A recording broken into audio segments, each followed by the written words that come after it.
Hi, myself Dr. Riya Singh. I am Assistant Professor at Kristu Jayanti College.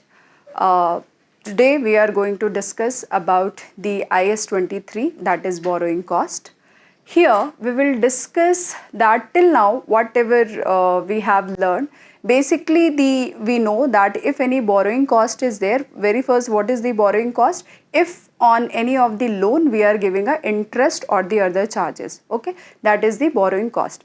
So we know that borrowing cost, if it is incurring for the loan, so that borrowing cost is a expense, okay. But according to IAS 23, the definition is little bit different. So we are going to discuss about that if borrowing cost has incurred, whether that borrowing cost will be capitalized. Capitalized here means it is going to record in balance sheet, or whether we are going to treat it as a expense, okay. If it will be capitalized, then what is the time limit? And if it is going to be treated as expense, then what will be the time for the same? So very first we have to see that what is the definition of the borrowing cost according to IAS 23. So borrowing cost means the interest and the other cost which is incurred by an enterprise for acquisition or construction or production of a qualifying asset, okay. That if any of the qualifying asset we are purchasing, okay, and for that particular purchasing or construction or production, if any loan we are taking, and for that loan we are paying a borrowing cost, okay. So that is the definition of borrowing cost under IAS 23.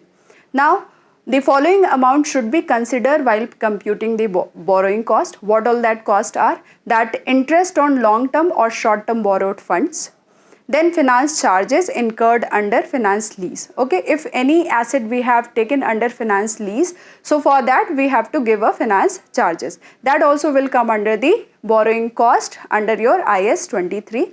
Or if any exchange differences are there with regard to the foreign exchange borrowing, that we have borrowed some money from some different countries, so from there we have to pay some exchange differences, okay. So that also will come under the borrowing cost only.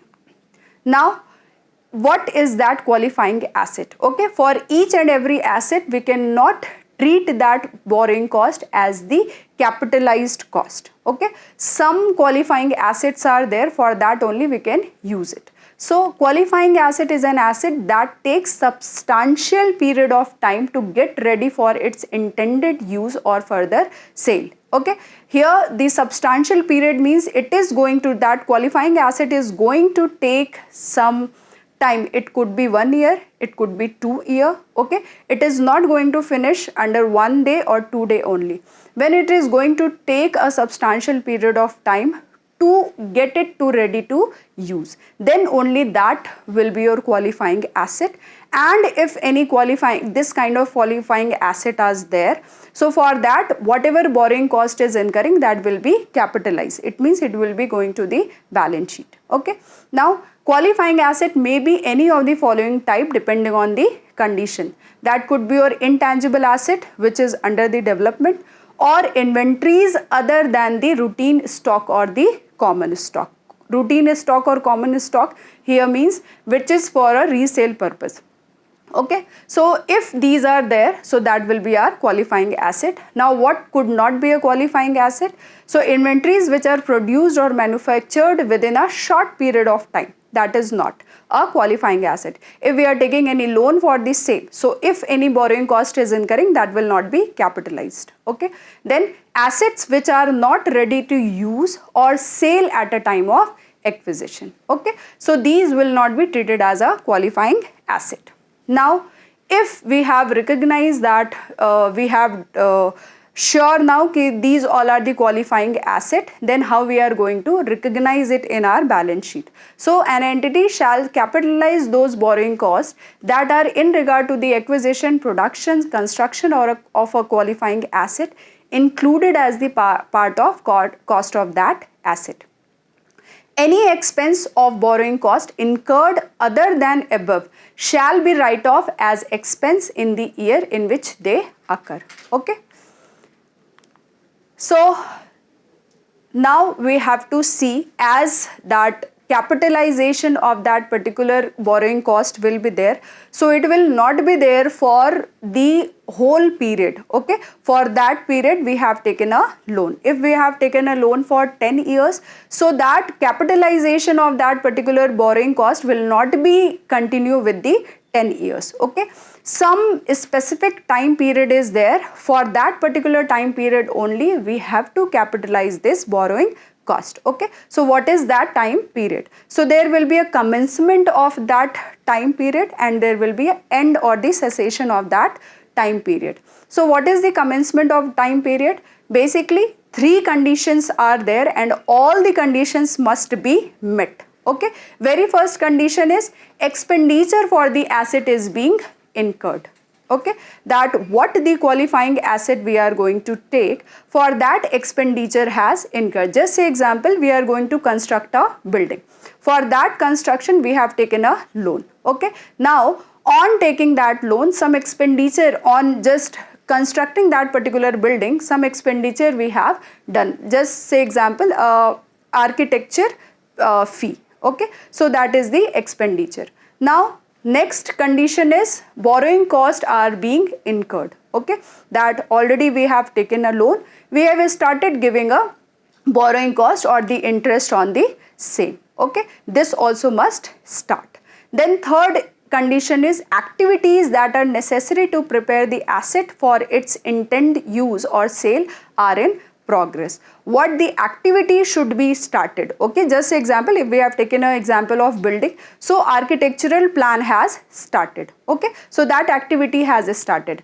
Once all these 3 the conditions will be fulfilled, then only from that date only we are going to capitalize this borrowing cost. Okay, now next is when we are going to end just charging that borrowing cost as a capitalized value. Okay, so cessation is here, that capitalization of borrowing cost should cease when either of the condition has fulfilled. What is that either condition? That substantially all the activities necessary to prepare the qualifying asset for its intended use or sale are completed. Okay, that substantial portion has completed. Just say example, that building only what we were constructing, the full layout we have made. Okay, full structure of that building we have made, only that flooring or piping and all are only needed. Okay, in that case we will consider as that substantial activities has been completed for the same. So in the, when it will happen, that date only we will stop charging this borrowing cost as the capitalized value. Okay, we will stop charging this borrowing cost in the cost of that particular asset. Okay, from that day onwards the borrowing cost will be charged in your SOPL or the statement of profit and loss account as the expense. Okay, and next or the another condition is if construction is suspended. Okay, what the building construction we were doing, that has now been suspended. So in that case also that capitalization of that borrowing cost will stop there. If any borrowing cost is happening, that will be that will be treated as a expense in the statement of profit and loss account. So here this is the concept of borrowing cost according to IAS 23. Thank you.